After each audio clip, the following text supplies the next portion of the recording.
Hei sann, da er jeg ved Dyranut på Hardangervidda. Tenkte jeg skulle sette retning sørvestover. Se om jeg kommer inn til store Grananuten. Tenkte jeg skulle utforske litt av den biten av Søndre Nordmannsløypa som jeg ikke rakk i fjor sommer. Nå skal jeg se hvordan det er innover der. Det er vest for Nordmannslågen. Det er en flott søndag her på vidda. Røde Kors har et eller annet kurs, øvelse på Dyranut. Det er fortsatt snø på fjellet, men det er ikke kjempemye. Men jeg skal da komme meg innover på ski.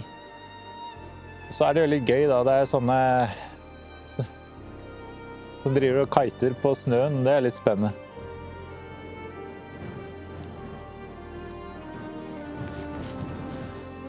Nei, det er vel egentlig bare å komme seg innover. Det blåser litt fra vest, så ja, det er sånn det er på vidda.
Så er det på tide med en liten pustepause. Skal vi se. 8,5 kilometer. 2 timer og 20 minutter. Klokka er 3. Så da skal vi ta en rask spisepause.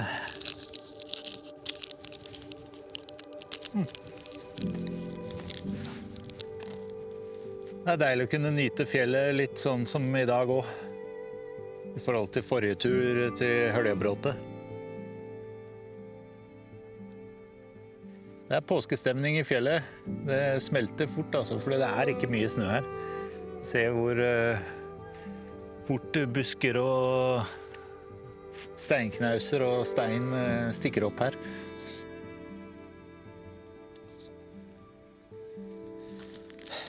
Nei, jeg får vel komme seg videre.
Da har jeg fått slått leir.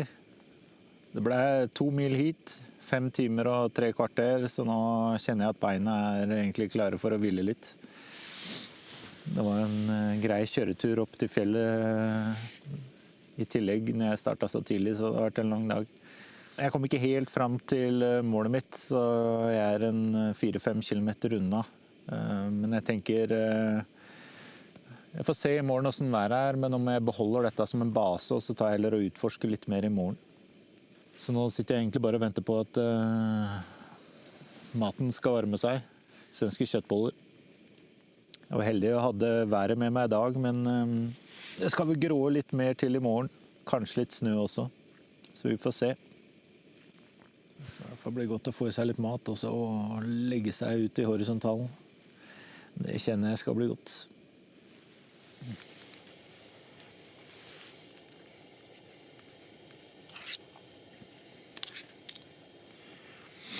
Det var ikke et minutt for sent.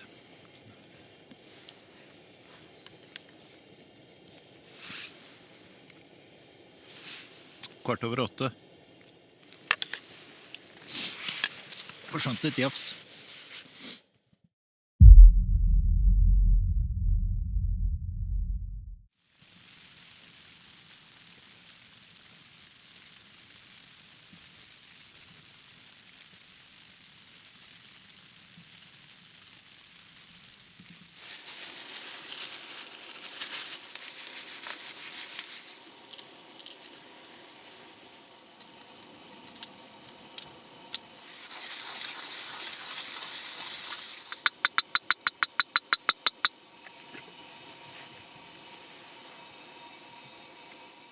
God morgen. Klokka blitt til 10:30, så jeg har allerede fått i meg kaffe og frokost. Det snødriv i lufta. Det vel ganske akkurat 0 grader, så det litt våt snø. I utgangspunktet var tanken min, hvis været hadde holdt seg, så hadde jeg tenkt å la teltet bli her, og så utforske litt sørvestover, inn til de sørfjordingsrindene.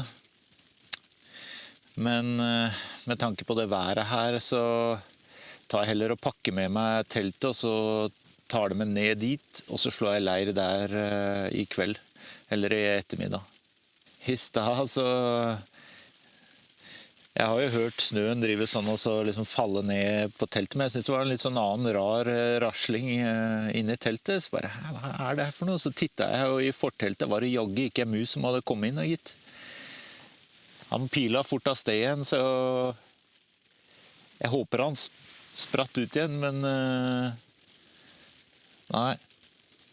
Han ville vel innom og hilse på. Og så har jeg faktisk ravn, har jeg også hørt flere ganger her, så det ikke verre vær enn at ravnen kan fly, så kan vel jeg også gå litt til. Men det sånn når en sitter og hører snø eller regn, kaller hva det vil, på teltet, så man må liksom dytte seg selv for å komme ut.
Da har jeg kommet meg ned til Sørfjordingsrindene.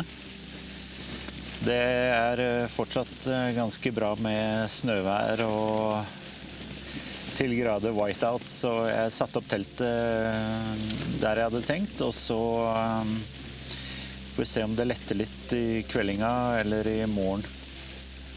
Det rart sånn når det går i whiteout, altså du tror du ser liksom, plutselig så jeg en sånn liten stein, og så trodde jeg, beveger den seg, eller beveger den ikke seg, så jeg stoppet opp og kikket. Nei, det fort gjort å bli lurt i whiteout, altså, så ja.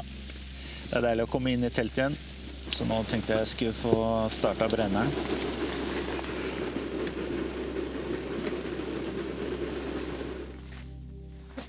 Klokka straks 2, og så får vi ta oss litt lunsj, tenker jeg.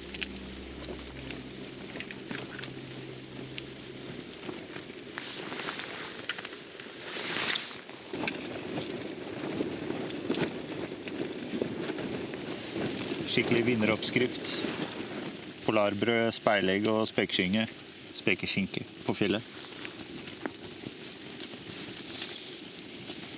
Det har godt med litt varm mat også.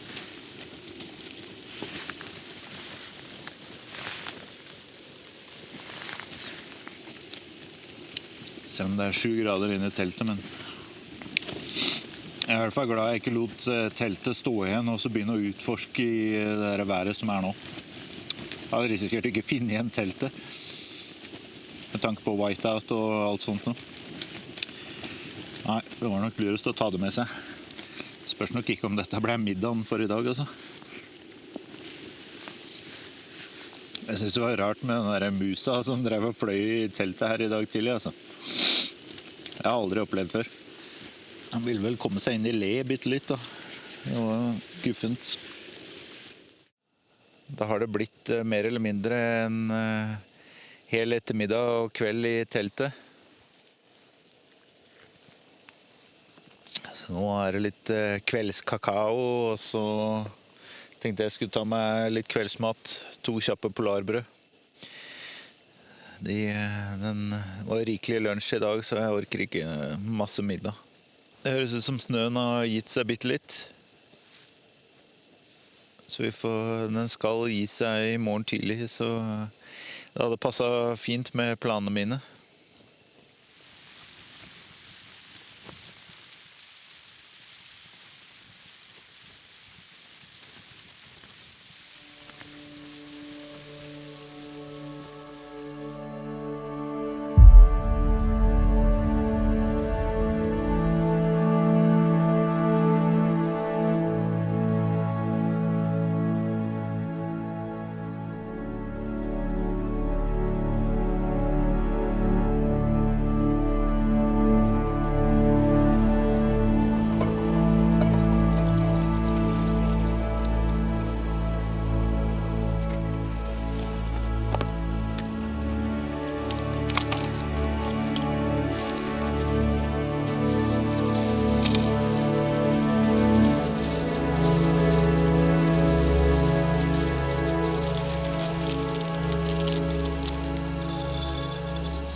Breakfast for champions.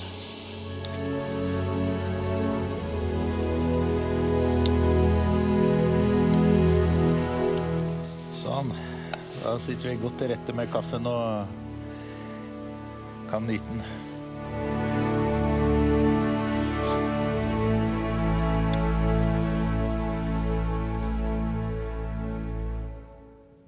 Da har været heldigvis lettet bitte litt.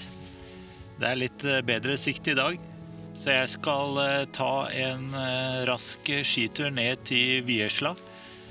Og forhåpentligvis finner jeg det jeg på utkikk etter, så kan det bli interessant å høre på for deg også. Jeg lar teltet være her, går ned til Viersla, gjør det jeg skal, og så kommer jeg opp igjen hit, pakker ned, og så setter jeg kursen nordover igjen.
er nede ved Vieslabua. En liten fun fact fra akkurat her er at i 1858 så var det en engelsk prest som ferdes over vidda. Han het Fredrik Metcalf, og han startet fra Telemark og skulle gå over mot Eidfjord. Og da han kom i området her, så sa han ut: "As I passed what looked like a grey stone, the guide said, that is Vieslabua." Så det kan jo ha vært på avstand at bua så ut som en stein, men eller at det lå en eldre steinbu i området her. Nå i dag er det jo en flott, moderne hytte. Sånt nå synes jeg er litt morsomt å liksom, ja, snart 200 år siden. Og heldigvis lett å gå ned hit da, så da får jeg sette turen tilbake igjen. På veien tilbake igjen fra Vieslabua så fikk jeg faktisk øye på oppå Vieslanuten her, så er det faktisk en kjempestor varde. Det er ikke en direkte retningsvarde, for den pleier å ha sånne armer ut, men det var en lensmann i 1849 som mente, fra Hallingdal da, som mente at det gikk med alt for mange folk over vidda hvert år vinterstid.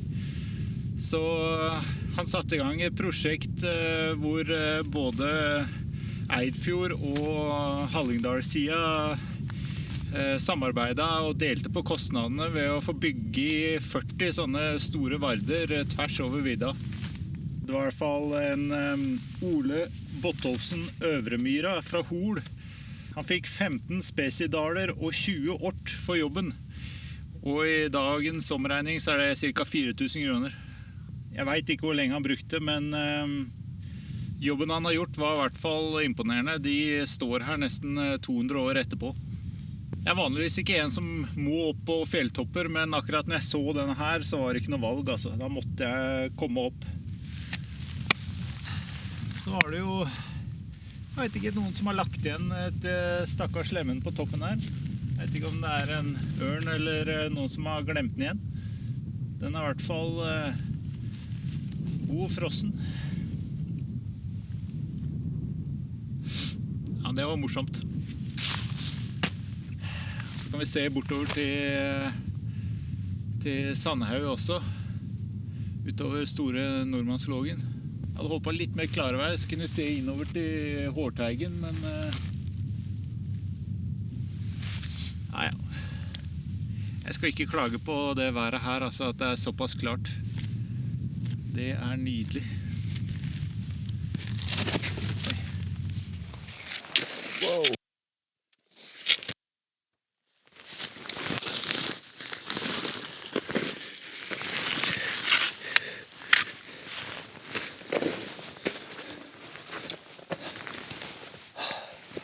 Ja, det var en stor flyttblokk. Herlighet. Og det er ikke rart man har bygget varde på toppen av den. Dette er en veiviser i lang omkrets. Eller kanskje var det det han presten trodde? At dette var de snakket om hverandre. Vieslanuten. Ja, den er nok gammel, den varden oppå der også. Jeg får sette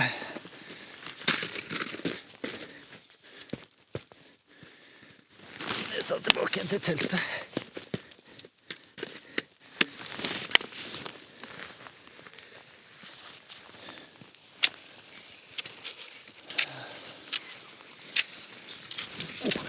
Og den skaveren da.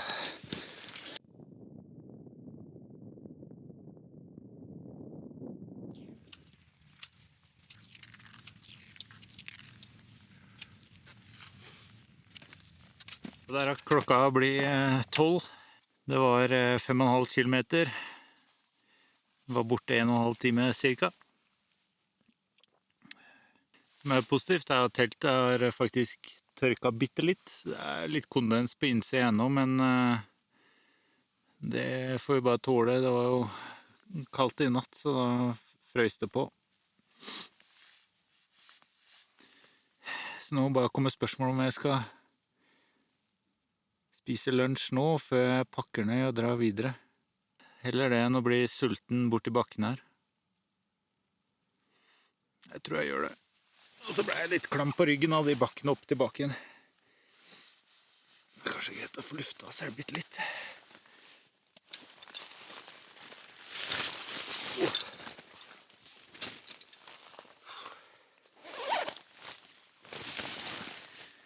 Ikke så mye motbakker til før den blir varm. Sånn. Så hoppa kanskje litt for mye også. Det er så fort å være frysapinne med en gang man starter, men så går man seg varm. Henger den opp til tørket da.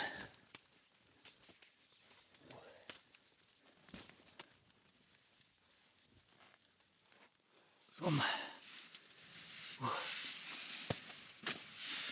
Sånn, da ble det litt lunsj.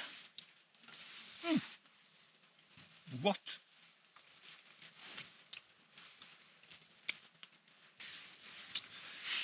Snakk om easy over, men det der var jo veldig easy over.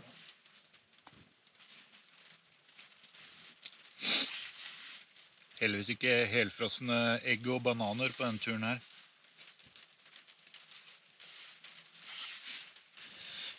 Da blir pulken litt lettere på veien hjem. Ja, men. Hva skjer med disse egga?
Jaggu har den ikke slitet seg av bakkene i snøvær og ja, gått litt trått, og så kommer man opp, og så ser man den utsikten.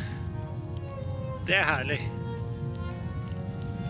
Det var akkurat den vitamininnsprøytningen jeg trengte nå.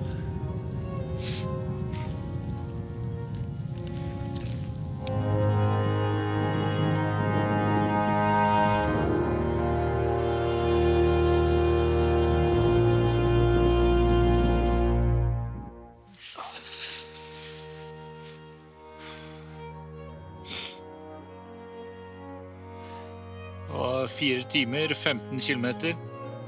Men nå måtte jeg stoppe. Jeg er sliten.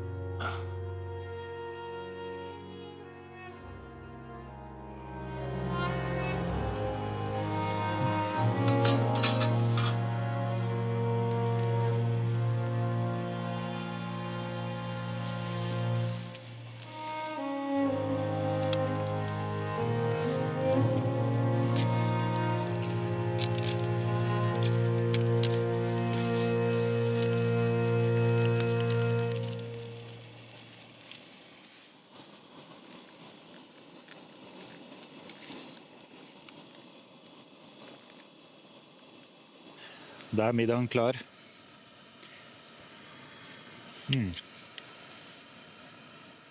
Klokka er egentlig blitt da. 7:15. Inne på fjellet her så møtte jeg en gruppe på 7 folk som kom med pulk, og de hadde tydeligvis tatt en liten rast da, så jeg kom mot dem da, og så skulle jeg liksom spøke med dem da. Det var ikke her vi skulle treffes da. Men Ja, de var fra Polen og en fra Tyskland.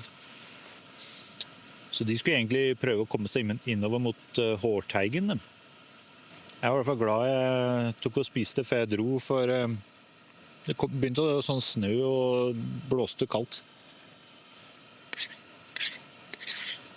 Så hadde det ikke vært noe særlig å stoppe og lage ordentlig mat. Så nå har jeg laget klar en kopp kakao, og så skal jeg ta med meg den i soveposen, skal jeg slappe av der, og så må jeg få slappe av og hvilt litt.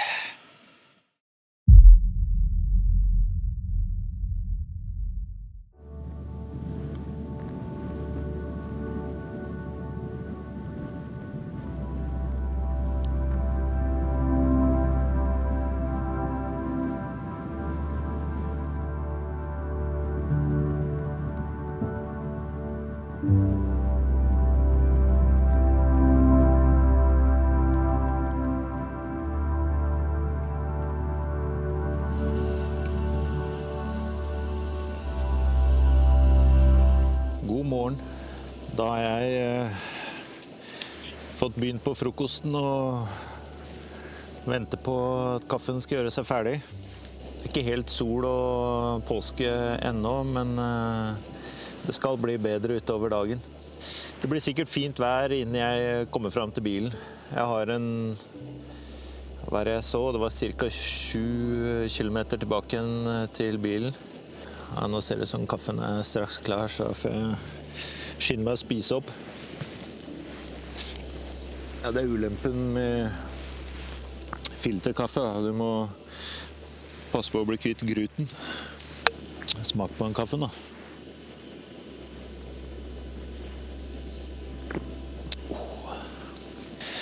Da har klokka blitt 9, så straks 9. 8:58. Det er vel egentlig bare å få pakka ned og komme seg opp til bilen. Det er vel kanskje ved bilen ved 12-tida nå. Det passer fint, det. Det er deilig da, når du kan ha... Ja. Nå er det 18 grader oppunder taket der, og så er det egentlig minusgrader ute. Jeg skal ha det litt ålreit på tur også. Jeg skal ikke bare mase og fryse.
Da har jeg fått pakka leiren og skal begi meg de siste kilometerne mot Dyranut.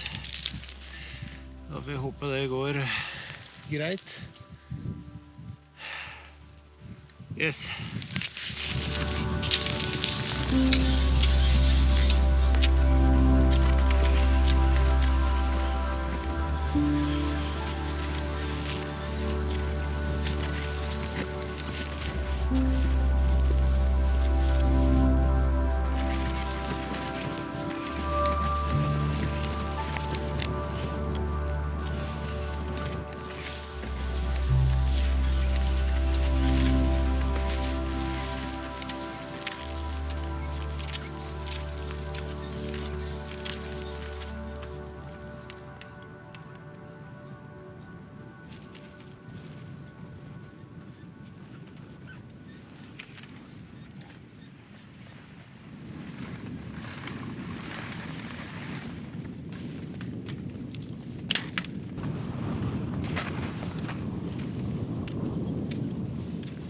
Da var jeg straks på Dyranut, som du kan se ligger rett bak meg her. Fortsatt mye vindsurfing her oppe. Jeg forstår det godt. Det var et par stykker som passerte meg nede i lia her, og ja, det så veldig behagelig ut å suse bortover viddene sånn. Det har vært noen fine dager inne på vidda her. Vekslende vær, selvsagt, men det er sånn fjellet er, det. Men da vil jeg takke for turen. Håper du har synes det var en fornøyelig tur. Det synes jeg også. Håper det også har vært litt lærerikt. Legg gjerne igjen en kommentar, det setter jeg pris på. Og har du ikke gjort det ennå, trykk gjerne abonner. Det setter jeg pris på. Og tommel opp. Det er alltid hyggelig. Og da ses vi i mine neste eventyr.